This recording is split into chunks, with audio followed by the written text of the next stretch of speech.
now time for the Master Debates. Brian Stackpole and Nick Netto with you for the first ever edition of the Master Debates. Excited to be with you. With me.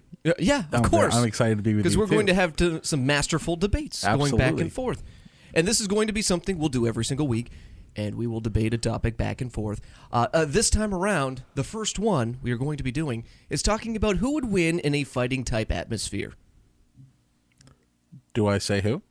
Yes, you can. You will be defending... I will be defending Indiana Jones. And I will be taking Mr. Han Solo, of course, of the famed Star Wars series. Not as famous as Indiana Jones. Well, but we'll see about that. It's basically the whole pretense of this is that who would win in a fight between Indiana Jones of the Indiana Jones movies and also the Star Wars edition of Han Solo. I mean, I could still use the Solo if I want to, that movie. So you didn't go with Solo? No, I went with Han Solo in general. So with me, my Indiana Jones, I have some TV references thrown in. But if we aren't going to count that, then I'll glaze over you that. can if you want to, but it's all fair. Okay. All's fair in love in Master Debates. Absolutely. So without further ado, the format of this one is we'll be doing an opening statement, then rebuttals back and forth, and then at the very end we'll have a closing argument, and then you can vote for your favorite. Nick, I'm going to let you start off. You can have the first opening argument if you like. With Indiana Jones, so just my opening statement. We're not going to go argument yet. No, it's your opening statement, your opening salvo. Go for it, sir. I wish we had the Indiana Jones music. Well, if you want to license it, you can. So I had never watched all the Indiana Jones. So when Brian and I decided to do this topic, I knew that I was going to have to do some research. And I watched all 4 movies. And I just want to say right off the bat, Crystal Skull may be one of the worst movies I have ever watched of all time. But it's still canon, so I still decided to sit there and watch it. Dr. Henry Walton Jr. He is Jr. His real name's not Indiana, but I feel like everyone knows that. He's an American archaeologist. He was born July 1st, 1899. A lot of people don't realize that he's that old. But then again, Han Solo was from a galaxy a long time ago and far, far away. During World War I, his name was Henry Defense. That was actually his code name that he'd give out, so people wouldn't actually know who he was. He was married twice. He fathered a son, Henry Mutt Jones, who was played by Shia LaBeouf in The Crystal Skull. Again, absolutely horrible movie. He also had a daughter that a lot of people don't know about, and I didn't know about, but they mention her in a show, and they just call her Old Indy's daughter, reference Indiana Jones. And he's a professor at Marshall College. He has a lot of skills, and one of which is his charm and his wit. If you ever watch Indiana Jones, you'll notice that in his school, every girl is looking at him constantly, except in the last movie because he is old AF. He has a multitude of weapons on him. He has a bullwhip, a pistol, the wealth of knowledge, and like I said, charm. And I think that's really the basics of Indiana Jones. When you think of Star Wars, Nick, what do you think of? Is there anything that really comes out in your head? The Millennium Falcon. That's it? Yeah, actually, really? yeah. When I think of Star Wars, I'm not really thinking Han Solo first and foremost. I'm really realistically thinking about the whole Sith versus Jedi, everything else going on there, the battle of good and evil. And there's many other names I would actually think of before Han Solo. But it really credits the effort of what Han was able to do in that battle. Because without Han Solo, there really is no storyline. It's basically Darth Vader just destroying every single Jedi as it goes along. That's why Han Solo is so important. We can talk about his beginnings as a loner, basically a scummy guy, but you know what? He perseveres. And not many can doubt that without Han Solo, everything is different. Darth Vader rules for many millions of years probably because he's basically half robot anyway, so who really cares?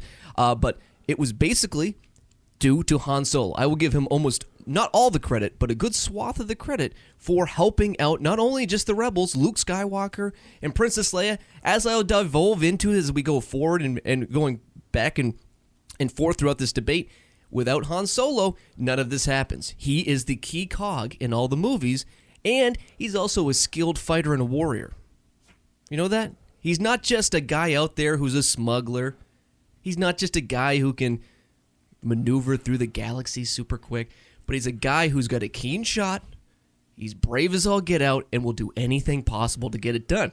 And when you're talking about going back and forth and having a fight to the death, basically, because this is what it would be. It's a fight to the death. It's basically a fight to the death. When you want a guy who goes out there and wants to fight to the death, there's going to be nobody better on your side that you're going to want than Han Solo. Han Solo will do anything it takes to get it done because he did anything it took to get it done in the first place, even growing up. If we use the Solo movie as his sort of basic background, you know that he comes from squalor and he got out of it. But you know what he did when all was said and done? He got all the way up there. He met a princess. He met one of the greatest Jedis of all time. And he helped them and guided them all the way along to ultimately defeating the Sith and the very bad guys back in the Star Wars movies. So, I mean, you can say what you want to, but without a doubt, in my eyes, Han Solo would easily defeat Indiana Jones because he's more crucial to his team than Indiana Jones is. That's just my first opening statement on this one. I'll let you rebut. Okay, number one, Han Solo got put into carbonite by Darth Vader. Just gonna throw that out there. Han Solo, if it wasn't for other people rescuing him, would still be in carbonite. But I rest my case. Indiana Jones is way more crucial to his team because he is basically the team. Granted, he has Short Round and any other girl he may bring with him, not to mention his own father, who was with him in the third movie there that it is escaping me the name of because that's not a good sign. Not a good sign. Okay, just saying. Thank you very much. He is actually more wrapped up in religion than a lot of people know. He not only found the Ark of the Covenant, but he has drank from the Holy Grail himself. He will have a longer life, but he will not live forever because he did not take an actual full drink. When it comes to Indiana Jones, there's one thing you need to know. He thinks on the fly. That's something that I've noticed Han Solo has a hard time doing. Han Solo likes to sit back, relax, try to think of a little bit of a strategy. Han Solo is the exact opposite. Indiana Jones, rather, does it on the fly. Don't know, just a gut reaction. When he was getting his heart about to be ripped out of his chest in the Kalima, the Temple of Doom, he could have done a million different things. He decided to cut that bridge. He fell, everyone fell, but he found a way to keep them, to hold them, to catch them. When Indiana Jones's father was in that tank, Indiana Jones held onto that tank with dear life. Indiana Jones rode that tank off a cliff on a whim just to keep the bad guys away from the Holy Grail. Granted, there were other people that weren't in the tank that got to the Holy Grail first. But regardless, I think when it comes to Indiana Jones versus Han Solo, we got to take a look at how many wars has Han Solo been in. The Battle of Yavin, sure. Indiana Jones has fought in World War I and World War II. Maybe not fought, but helped again. He's actually in the military. A lot of people don't know that.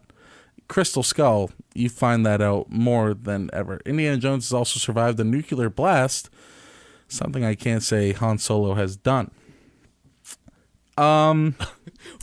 Okay, first and foremost, I gotta go back and forth on a couple different things. First of all, what happens when the Ark of the Covenant goes through? Right, he gets the Ark of the Covenant, correct, in the first movie. Yep. Raiders of the Lost Ark. Yep. Who is he taking it from? He's taking it from the Nazis, right? Well, technically, no one has it. He's taking it to put it in a museum. The Nazis are the people. The Nazis are the people that are going after it as well. He's draft eligible, correct? Like, where is he? He's not fighting the Nazis. He's literally just trying to steal treasure from the Nazis. Like, what's the point of that one? Is he really even an American? Absolutely, he's an American. Like, what is he doing? He's not even helping. And Are you serious? You mentioned the carbonite stuff where Han Solo gets trapped. And sure, every good hero will probably have some issues where they'll get trapped from time to time. But don't even start with how many times Han Solo has gotten out of that situation and thrived beyond that. Carbonite was one small little setback. Because of other people. Oh, don't interrupt me here. And he was also screwed over by one of his best friends, Lando Calrissian, who he had a relationship with. He could not have foreseen that coming. Indiana Jones gets caught every single movie multiple times. How many times does Indiana Jones get caught? Multiple times. At least ridiculous 6, amount of times. It's absolutely ridiculous how many times he gets caught. And I would say, in terms of the war efforts, I mean, probably the greatest war of all time. Han Solo was one of the key components in, I mean, the whole Star Wars. It's Star Wars. He's fighting in a war in the stars. Don't even get me started on that one. What are you talking about? He's not a war hero. He got a Medal of Honor in the first movie. Or the fourth one, whatever you want to classify it, A New Hope. He gets a Medal of Honor at the end with Luke Skywalker and Chewbacca. I mean, well, maybe not Chewbacca. But still, he gets the Medal of Honor for his valiant efforts destroying the Death Star. Like, if you want to talk about merits in terms of wartime atmospheres, boom, Han Solo is your guy. And I would also contend a nuclear explosion, he survived the Death Star exploding. Much bigger in scale. Much bigger in scale. I'll let you go now. Han Solo was able to fly the Millennium. Actually, I completely take that back. Han Solo in the second Death Star was nowhere near it. In the first Death Star, Han Solo was already gone before that bee was even close to exploding. He was flying away. Luke Skywalker was closer to the Death Star and still survived by flying out of the way. Still crucial. Indiana Jones had to hide in a lead fridge and got blasted miles away from a nuclear bomb. How did he get in that situation, though? He got put there by the Russians. Or he got himself into that situation in the first place. He gets himself in these troubles all the time. Listen, just because his partner Max was technically a triple agent, but we're going to say double, kind of put him into that situation by being a D-bag. They were going through the Area 51, which in the fourth movie, you actually see a little glimpse of the Ark of the Covenant. Right. They're in the same building that they actually put the Ark in at the end of the Raiders of the Lost Ark. Great movie, by the way. When I watched that, I was blown away. I haven't seen it forever, but we're not debating that. Indiana Jones, old geriatric Indiana Jones in Crystal Skull, when he was captured by those guys, they had to show them where this artifact was, which we later found out was a crystal skull, or a fragment of a crystal skull. It was wicked magnetized. Indiana Jones showed them how to do it with their gunpowder, with this and that. After he showed them, what did he do? He escaped. He escaped by himself on a rocket sled after whipping from ceiling to ceiling with his whip, his trusty bullwhip that we know he always has. Also, when he got off the sled, he was in the desert for a day. Found a place in the desert. I hit the mic. Found a place in the desert that happened to be a nuclear test zone.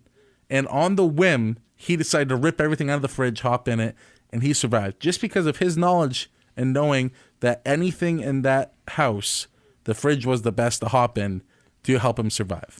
Where has Han Solo had to literally hide someplace to escape a nuclear blast? He doesn't have to hide anywhere. And my point is, going back through, we talk about Short Round, we talk about the love interests of Indiana Jones.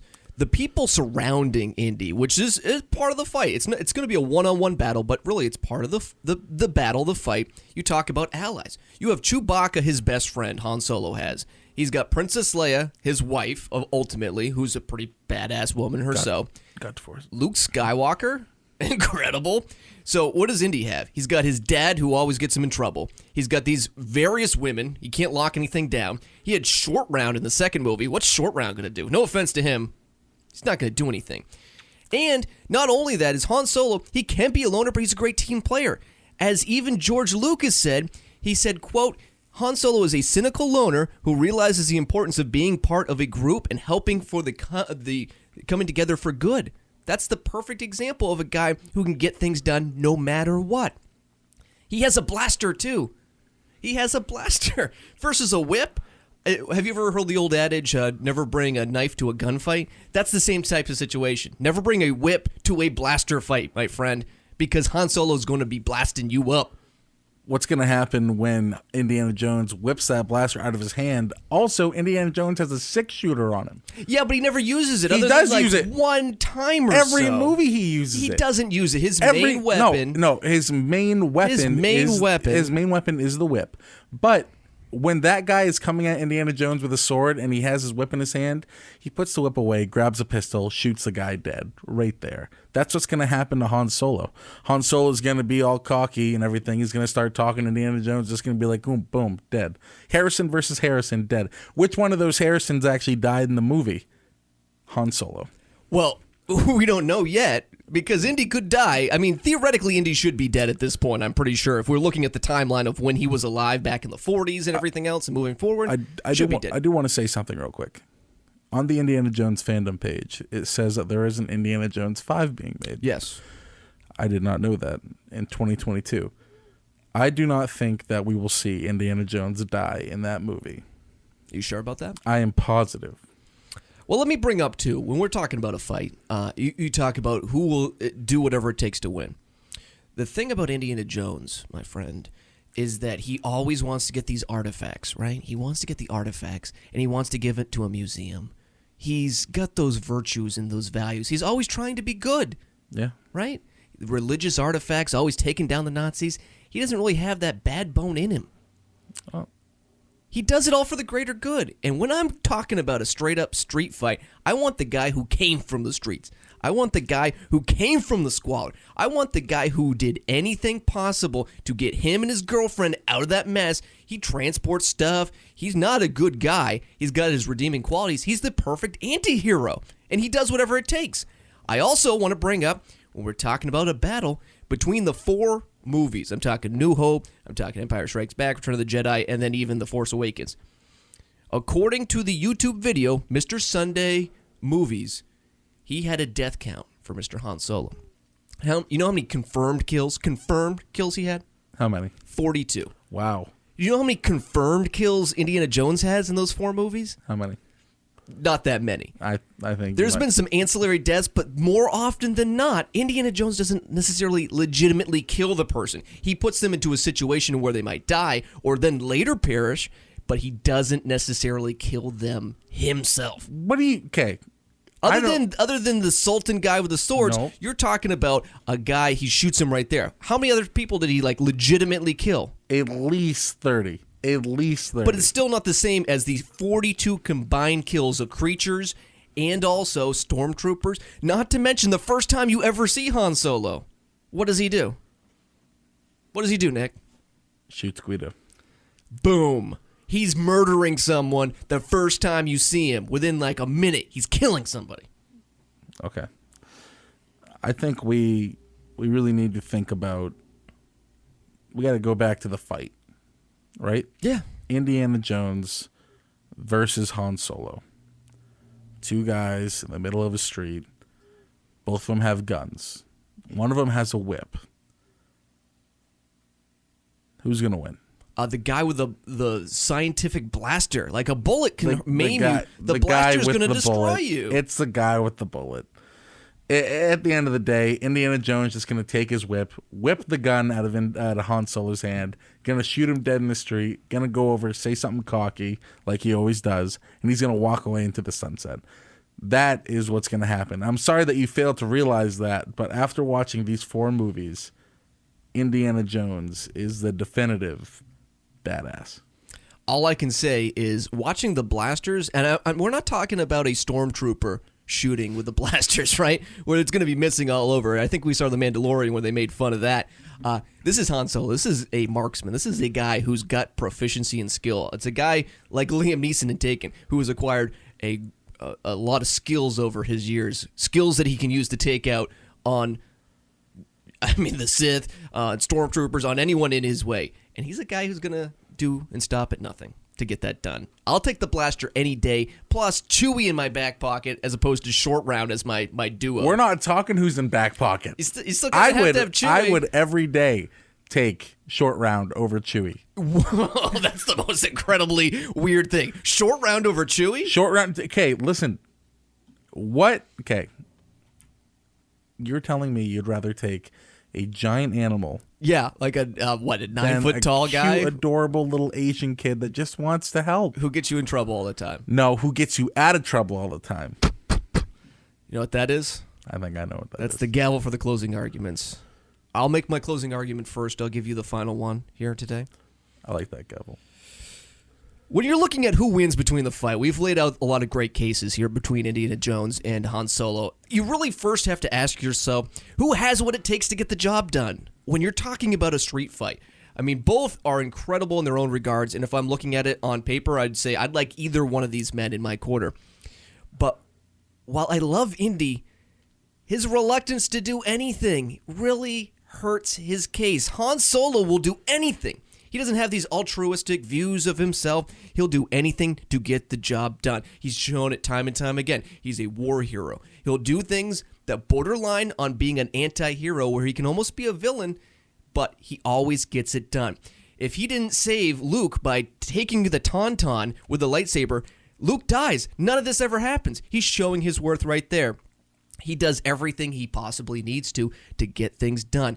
He woos Leia. He works through. He helps in battles. He's been there the whole time. Even though by nature he should not be anywhere near the battle, he always somehow works his way back because he is a great warrior. He's a great battler and everything else. And I leave you with this one thing in terms of talking about Han Solo versus Indiana Jones. Whatever happens in Indiana Jones movie at the end, do you recall Raiders of the Lost Ark? What happens at the end? They open up the Ark and the Nazis kill themselves. Did Indiana Jones do anything? No. The same thing would have happened regardless. When he drinks the Holy Grail and the guy drinks the wrong one, what happens to him? Well, he destroys himself. He basically kills himself because he doesn't listen to Indiana Jones. The thing about those two movies is that they still would have occurred in the same outcome, even if Indiana Jones never was existing. But without Han Solo, none of the magic happens. Thank you. All right, well, I guess it's my turn. I'd like to point out that that's not even true at all, because the only way... Nice. Nice. Yeah, I got my Millennium Falcon here. I'm just... Indiana Jones in the Last Crusade. The only way the Nazis were able to get to the Grail in general was because of Indiana Jones, because of his dad's notebook. He was the only one to figure out the leap to the bridge. It was a leap of faith. While his dad, also Henry Jones, played by Sean Connery. Great actor, by the way. Anytime Indiana Jones put into a situation, he always gets himself out. And I'll give you props. Han Solo has a way of doing that too. And I think it's just a trope of being a Harrison Ford character in general. There's a lot of them that do that. I'm not sure what that is. It's a little Chewbacca. Anyway, he is able to put himself into these crazy situations with the Nazis and still get himself out, still get that artifact minus the Holy Grail, minus the Crystal Skull, into actual people's hands that will use them for good. He is a good guy. I would rather have a good guy any day of the week than a rebel. But when Indiana Jones needs to play the bad guy, he plays a bad guy, and he does a damn good job. I've seen him kill many a Russians. I've seen him kill many a Nazis. And at the end of the day, he's going to kill Han Solo. Agree to disagree, but that's going to do it here for this edition of Master Debates. It was a very, very good, lively debate, sir. I appreciate you. I appreciate you as well. That will wrap it up here today. What we do ask you is to go onto the social media pages of @StackDeckPod on Facebook, Twitter, and Instagram. Make sure you check those out. You can vote, and we will announce the winner on the next Stack Deck podcast coming up on Tuesdays to determine who was the winner and who was the loser. The winner, the man holding the Millennium Falcon, the greatest ship ever, and the man with the really stupid hat over there. It's actually a Freddy Krueger hat. Joke's on you. Until next week, I'm Brian Stackpole. I'm Nick Netto. We'll see you later.